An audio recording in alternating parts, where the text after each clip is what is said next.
Episodio 2.1. Los niños de la polvorosa. La sonámbula. A la edad de 9 años, la maldición parecía estar vigente. Rosita crecía y entraba en un proceso de caminar dormida, alejándose de la casa por las noches. Nadie podía oírla salir. No despertaba a ninguno de sus hermanos, y por las mañanas la familia debía salir a buscarla por los campos lejanos. ¡Rosita! ¡Rosita! ¡Rosita!, gritaban todos. Padres, tíos y primos recorrían grandes extensiones de campo. No se entendía cómo podía alejarse tanto en plena oscuridad. En una ocasión se la encontró en el centro de un frondoso espinar, acurrucada en el medio, sin ningún rasguño. Para poder sacarla se lastimaron manos y brazos sus familiares.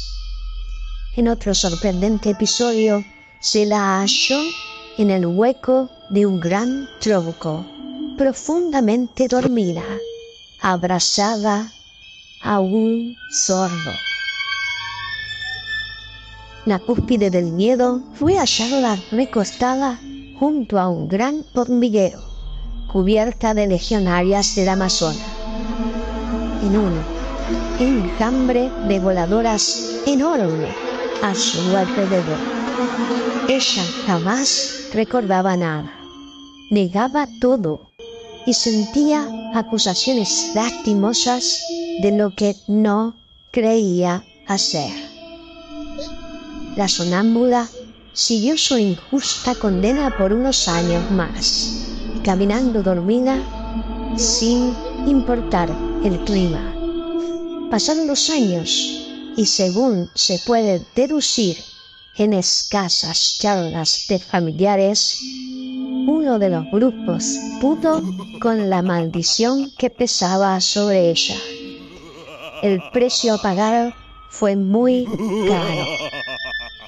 Su salvador perdió la vida meses más tarde, en absoluta soledad y bajo circunstancias no muy claras. El epicentro de esta historia nos lleva a deducir que la pequeña había sido elegida para ser bruja. Vivencias de antaño en un limbo cultural lejano a nuestra actualidad. Solo resta saber si su legado no fue afectado bajo linaje genealógico. Regálame un corazón y sígueme para más contenido. Gracias.